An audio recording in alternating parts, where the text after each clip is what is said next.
everybody. Today I'm in a different location, so hopefully this works. I used to record in a car, and it's winter where I live, so you can imagine it's pretty cold. So please excuse any echo or weirdness. I'd like to just normalize this location. Anyway, this week I wanted to keep the episode pretty grounded. We're going to talk about different tools and tricks to come back to yourself throughout the day as you recognize you feel unaligned, you feel disconnected with your body or your surroundings, you feel ungrounded, unpresent, unmotivated, anything that might be signaling for you to come back to your body. We're going to talk about some different ways to do so throughout the day. I've certainly noticed in the past few weeks, these are things I need to put more energy towards. I thought I'd share what I'm focusing on and working with. First, let's just talk about how you might recognize that you even need to come back to yourself. Again, we've identified those few things. Likely, you're feeling some sort of dis-ease. That's typically how I feel when I know I need to come back to myself. It can be in countless different situations, whether it's work or interpersonal or just with myself, how I'm spending my time. Especially if I'm unconscious with how I'm spending my time, I typically feel an overwhelming sense of dis-ease. When you're feeling some sort of icky, uncomfortable feeling, and it actually is really helpful to try to name it for a lot of people. I'll put a link down below to a graphic that can help you do this. Otherwise, do it intuitively and do it with yourself. Bring your awareness to how you're feeling. Name how you're feeling, and then take a few deep breaths. And this can sound obvious or unhelpful, but I promise when you do it, you'll actually recognize the power that's in it. It can be really difficult to bring ourselves back to the present moment.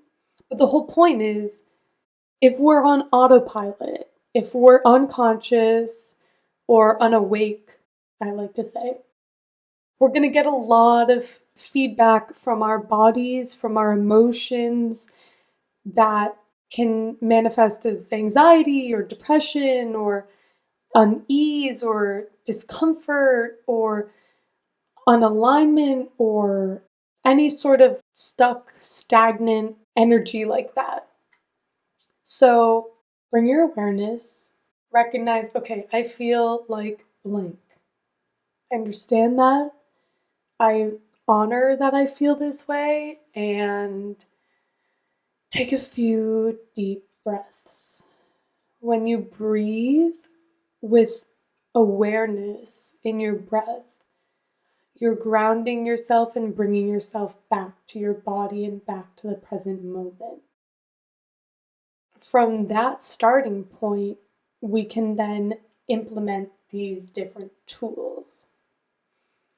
And a lot of it is being able to actually sit with that discomfort, because those feelings and discomfort have something to teach us. And when we can get curious about them and be non-judgmental and be compassionate and honest with ourselves, we can understand ways we are living or acting or thinking or whatever that are actually contributing to these uncomfortable feelings.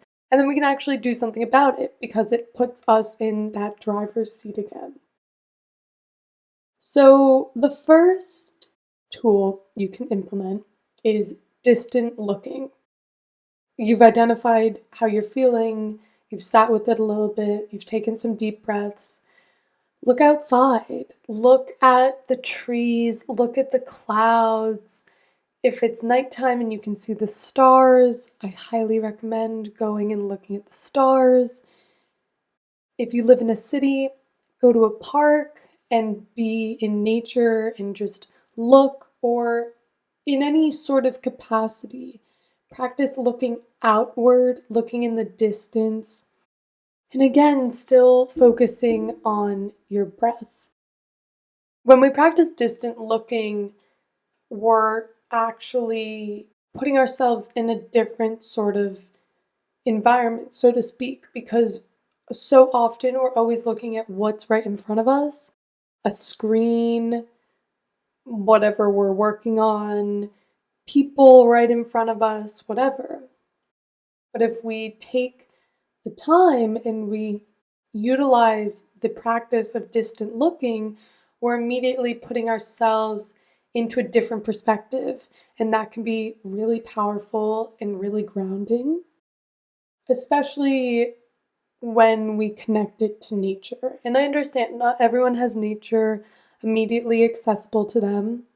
So you can practice distant people watching or looking at the horizon line, really just finding something that shifts your perspective and invites more openness. Again, because distant looking in that different perspective than what's immediately in front of us really helps broaden our horizons, lifts us up.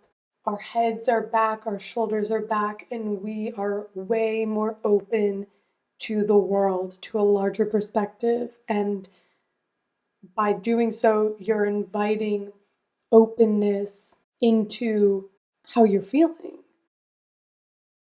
The next tool, if you want to just keep going with your breathing, is to place one hand on your heart in the center of your chest and the other in the middle of your stomach. Putting your hands on your heart and your stomach really connect you back to yourself and help you ground in your body and get out of your mind, so to speak. And just close your eyes if you can. Just sit there and take some deep breaths in and let it all out.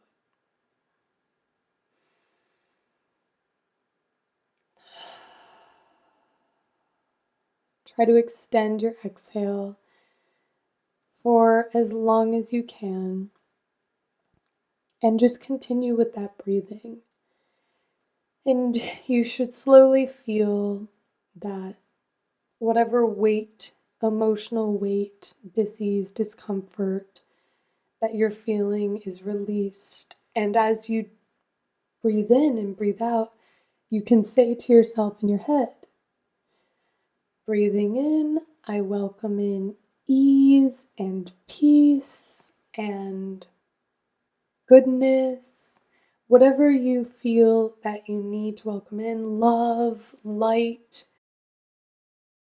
And then as you exhale, you can say, breathing out, I release all that no longer serves me. I release all tension, all stuck, stagnant energy and emotions, anything that is at a low vibration. And you can just continue to do that. And again, whatever you're working with, you can adapt to each instance. And it's a really great practice to have as a tool in your tool belt, because sometimes we don't have the immediate ability to practice distant looking or any of these other tools, but we always have our breath, which is why you've probably heard so many people talk about, if you're angry or you're upset, take a deep breath. It really is the one thing that we can always come back to that can ground us and center us, and we can use as a tool to elevate ourselves. The next tool is affirmations. I've spoken about affirmations in previous episodes. Affirmations are incredibly powerful. They are phrases and sentences, mantras, which the word mantra actually means mind tool, that you can repeat to yourself to align yourself with something. You can make them up on the spot, or you can have a series of affirmations that you continually utilize that are written down in a notebook or something that you can always have access to. We have some affirmations on Reself that I will link down below. For presence, for example, you can repeat to yourself out loud or in your head. I find it that when you say them out loud, it internalizes them a lot better. My presence is my power. I live each moment fully. And just continue to repeat that. My presence is my power. I live each moment fully. My presence is my power. I live each moment fully. And as you say them, envision in your head whatever it looks like to mean my presence is my power. When I say that, I like to envision myself grounding, like little roots coming out of my feet and grounding in the floor. Or you can feel presence welling up in your heart or in your body. You can visualize light growing and expanding as you bring your awareness to your presence. And then when you say, I live each moment fully, again, visualizing some visual for that. And with both of those sentences or anything with your affirmation, the two key points to that is you want to feel the emotion of whatever you're saying. So you want to feel that your presence is your power. Feel your presence, feel your power, and feel what it feels like to live each moment fully. Because feeling and visualizing are the two essential parts of the affirmations on top of just saying them. You want to feel them and you want to visualize them. Your visuals will depend on you and what makes sense with your body. Go with your intuition on it. Those are the most important parts because as you continue to say them and visualize it, feel it in your body, feel what you're saying, that's when you will feel yourself really aligning to, okay, yeah, my presence is my power. I live each moment fully. And it'll become more real and it will feel more authentic. You could start saying it and you could be really struggling with presence. You could feel so unpresent, so ungrounded.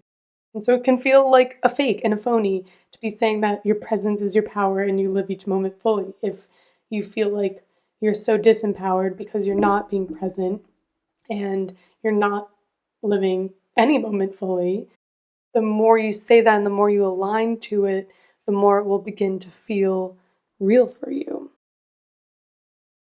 The other thing that I really enjoy doing that I find very helpful is two things. You can say your affirmation as you tap your thumb to your index finger, your middle finger, all the way to your pinky, and just continue to tap them as you say your affirmation. So this, I like to do an affirmation that's something short, 4 words. You could say peace, tap begins, tap your fingers, with, tap, me. So peace begins with me. Peace begins with me. Peace begins with me. And as you say that, obviously you're feeling, you're visualizing, but you're also connecting what you're saying into your body, into an action. So that might really help some people.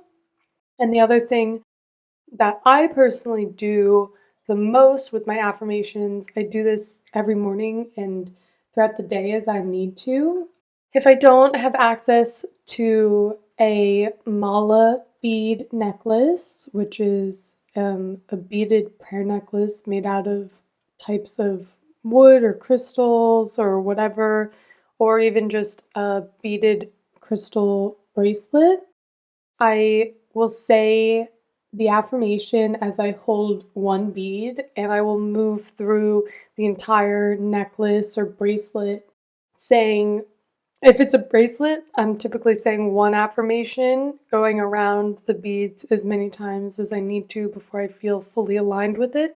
And if it's the necklace, I'm going for a section of the necklace with one affirmation and then continuing through that with different affirmations. This next tool I picked up, it was a drawing by Yumi Sakagawa. I will also link that down below. It's called How to Just Be. I consider this an exercise that you would do. So after you've identified, you've brought your awareness, you've taken some deep breaths, and I like to do this with my eyes closed. You're going to just keep breathing. You can take as many deep breaths as you need to really release and come back. And then just when your breath is ready, just feel yourself breathing naturally. Feel your chest and stomach rise and fall. Feel yourself breathing. As you breathe and sit in stillness, you'll feel your heart pumping and tapping inside your rib cage. Feel that sensation.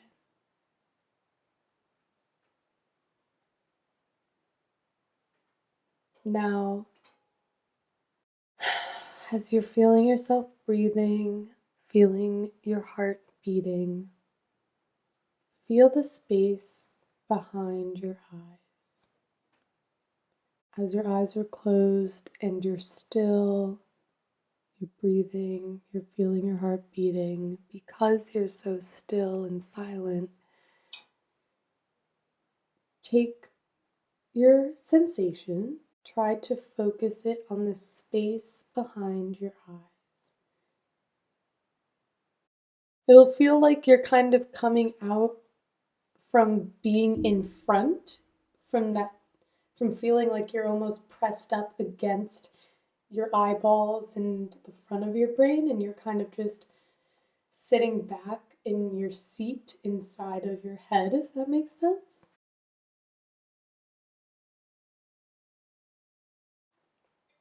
And now just feel you as just you being you. Just feel yourself being. Feel yourself being you. Feel yourself being okay with just being and being you. I love this one. This one is so great, especially if I've had a rough day or I'm really feeling disconnected from my body, felt like I've spent the whole day in my head. This one is really great, and it really gets you back into your body and really helps, I think, with presence, because again, like breathing, you're simplifying everything down to your breath, the pressure of your heart beating, and you're bringing yourself out of that sort of like aggressive, on top of everything, overactive position, and you're just sitting back in the chair of your awareness and consciousness behind your eyes in that space. And that really helps to feel how truly spacious it is in our bodies and in that darkness. And then once you feel that sensation and you tell yourself, okay, now just feel myself being. That feeling once you get there is incredible. When we do this, just walk yourself through it. Slow down your breath, tell yourself, feel yourself breathing. And then tell yourself, once you feel yourself breathing and give it time, tell yourself, feel the light pressure of your heart beating. Then guide yourself, feel the empty space behind my eyes, and then just feel myself being. A few more proactive ones. Stretch. Stretching is a great, more specifically, I mean doing some sort of yoga poses. Yoga is an incredible way to really link our breath and movement and body and come back into our bodies. It's also an incredible way to release stuck energy and emotions. And I know that that might be hard for some people to understand or like believe. But there's an incredible book called The Body Keeps the Score, which is written by a leading trauma researcher. In the book, they discuss yoga. And it doesn't mean you need to like go to a yoga class, but you can if you want. You can follow some videos online. You can even look up yoga for sadness, yoga for back tension, yoga for whatever. There are different postures and poses that you can do that really help you to, again, it's kind of like distant looking, taking on a new perspective through a certain posture. And through that new perspective and new posture, you're able to release and bring your awareness into your body. It doesn't have to be yoga. You can just intuitively stretch yourself. Stand up if you're sitting and bend over and just let your head hang. This is a yoga pose and it's called ragdoll in colloquial terms. And it's a great release. Stretching is way more than just something you do before or after you exercise or something you do to increase flexibility. Stretching, especially yoga, is an incredible way to come back into your body, to bring intention and awareness, and to help yourself take on new perspectives and release what you are aware of that is causing you disease. The other thing too is to really try to focus on what you're doing. And if you feel yourself resisting, that is telling you more so how much you need that sort of tool or activity. There's different forms of resistance. It could obviously be telling you that's not the one for you. But a lot of times I find, for example, if I sit down to meditate or I sit down to do my affirmations and I'm really struggling to pay attention, my mind is all over the place. I'm thinking about things I need to do for work or whatever, then that's really telling me I really do need my meditation practice or my affirmations now more than ever. Because after I do those, and it's not forcing myself, this is part of the compassion and discipline balance. It's doing something that I know afterwards I'm going to feel exponentially better because I did. Really trying to hone that focus. And that's something, especially if you find yourself having some more difficulty with other exercises, yoga is a great way to begin different types of practices and tools because there are different types of yogas. You can do yin yoga if you want something slow, something very powerful in release because you hold a pose longer. It's more gentle in a way. It's very restorative. But if you want something quicker and something that, if you have a hard time focusing in the beginning, something like vinyasa yoga, something very fast, which links each breath to a different movement, will really help. And again, you can follow along on something like a YouTube video, or you can look up different flows and sequences and just practice with yourself. If you can identify 5 poses, you would breathe in and do one of the poses and breathe out, changing to the next pose, and then breathe in the next pose, breathe out the next pose, and you can just cycle through them. And that can be something you really find is helpful, especially if you're having a hard time and you need something a little more active, if you're feeling restless and resistance. One thing we can do is we can ask ourselves questions. I really like this because I think it's really different than anything we're really taught in our cultures or as children, which is, and it really helps us get connected to ourselves, to our intuitions, to what we want versus, again, that autopilot, that unconscious, unawake, like zombie motion through life, which is so normal. I think when we begin to awaken ourselves and bring conscious intention and live intentionally and consciously, we can see so much of what's going on around us is in that unawakened, zombie-like state. So, one way to help us practice being awake is asking ourselves questions. This can come in countless forms. We can, for example, with what we eat, we can ask ourselves, we can take those breaths, we can take those pauses, and we can ask ourselves, do I want to eat a banana or do I want to eat an apple?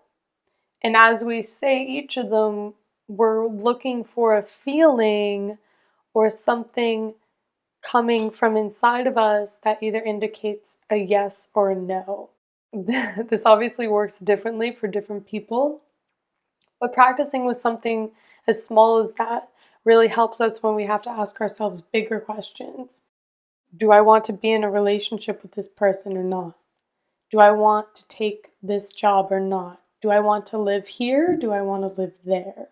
Practicing asking ourselves those questions throughout the day in each sort of decision we make is really powerful, because at the end of the day, our lives are compounded decisions, and our decision is our power. And when we bring conscious intention to the decisions we make, we can really help ourselves. And then when you get into situations where, if you want to ask yourselves questions about the discomfort or the feeling that you're feeling right now, you can ask yourself, do I want to be in this situation? If it's a situation that's causing you that discomfort, do I have any part in this? Different sorts of questions like that. The next one is it kind of along the asking yourselves questions and being inquisitive, is to journal on the thoughts and emotions to better understand them and gain perspective. Journaling and writing it down is so powerful and provides so much perspective.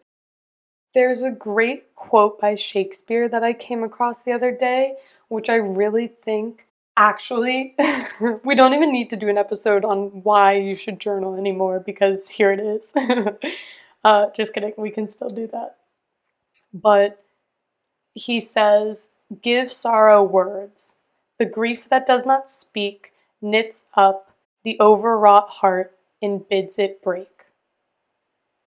when we don't give sorrow words, when we don't write down and write about what is causing us discomfort, sorrow, negative emotions, etc., that grief, that pain, that discomfort, that dis-ease that isn't spoken knits up, it builds up into heavier emotions, more stuck, stagnant feelings. And that will really break our hearts. That really breaks us. It's the weight of what we leave unsaid, even with ourselves, because to think it is one thing, to say it and to write it down is another. Because getting to this tool is when we write about it, we're releasing it. We're releasing it onto the page. And I know for me, when I was younger, I really I think I struggled with this. I thought I felt like I needed to write about the positive, or if I wasn't feeling positive, I needed to write plans to feel positive, if that made sense. Different habits, different things I was cultivating or working on, and all that. The only way I really gave words to feelings like that was through poetry when we would write it in school. But as I've gotten older and as I've understood the power of writing for release and giving that sorrow those words, I find it so much easier and I find so much comfort in doing that. After a long day, sit down and give yourself that time in bed and just write. I really like to start writing, I'm feeling blah, whatever I'm feeling. And then I start to, obviously because I've thought about it, like I think we all do, I write the reasons why I'm feeling this. As I write the reasons why I'm feeling it, I'm also exploring and being inquisitive about how am I contributing to those reasons? What can I do to resolve them? What can I do differently? And that's, I think, also the power of once we just word vomit onto the page, we're also, while we're writing, and I think goes for anything, while we're writing it, we're also reflecting, which is different than thinking. We're really reflecting on what we're writing simultaneously, so it's a lot easier then after we write it to look at it, to take that feedback and to make those changes and to work through it in a productive way. That's not just overthinking and ruminating on it and spinning in circles and fanning the flames of that discomfort, because I think if you feel called to, and I think we always do, but whether we act on it or not, if we feel called to explore and dig deeper into what we're feeling, or on the contrary, if we feel scared to do that, either way, we should do that. And when we do that, we're able to find some sort of comfort and even resolve through it. So the last two are simple ones. First simple tool would be to step away from technology.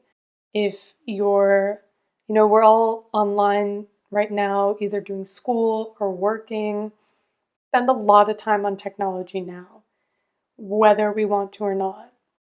It's also part of the reality of today's world. We also spend time on technology when we want to. So step away from it. This is something I remind myself constantly. I really, especially on the weekends, I put my phone away. I'm not on it. It can be technology, it can be another stimulus, but when we constantly have things stimulating us, specifically technology, we aren't forced to actually face what's going on. And again, if we're, keeping that Shakespeare quote in mind, it's really knitting up. It's really building up and really adding to that sort of tension and dis-ease and heaviness that will eventually cause us some sort of break.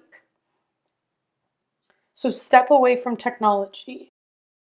The more we can learn how to ask ourselves, do I want to watch this next YouTube video? Do I really want to watch this Netflix show? Or Do I want to journal? Do I want to take a walk? Do I want to take a bath? Do I want to see a friend? Do I want to call a friend? Really, again, bringing that conscious, intentional awareness to what we're doing, especially when it comes to technology. A lot of the times we might find that our body and our gut is actually telling us, no more technology. Go be in the real world. If you're someone that loves something like Pinterest or Tumblr, make a physical collage. Print some stuff out and collage something physically. I think you'll find a lot of satisfaction in that form of creation. If you have hobbies and things outside of technology, do them. And the last one, the last tool, which I think goes in front of all the tools and with all the tools, is to take a pause. Before we can even ask ourselves which tool we might want to use, before we can shift our awareness and our conscious intention with compassion and non-judgment and honesty and curiosity, we first have to take that pause to do so. If we're getting angry and we realize this, then we need to take a pause. I hope that you find some of those tools and tricks helpful. I totally recommend trying them, implementing whatever really resonates with you. Again, write them down. Go back through the podcast and just jot down little notes if you didn't already, so that you have them readily available and accessible.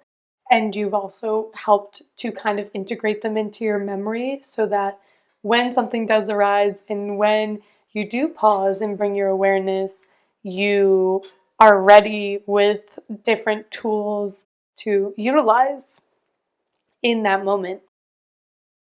So that's it for us here today. The Reself beta test has begun.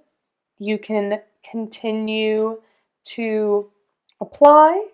We're accepting applications through the 1st of March, so the link is in the show notes. As always, you can follow Reself on Instagram, Tumblr, Pinterest, whatever floats your boat. A lot of great content on there. If you did apply to the Reself beta test, we have sent out emails and we've heard back from a few people who found the first email in their junk or spam. So double check and just search Reself in your inboxes, your mailboxes, and just make sure you've seen it. I hope everyone has a great week. Stay well, stay safe. Sending everyone light and love. Bye, everybody.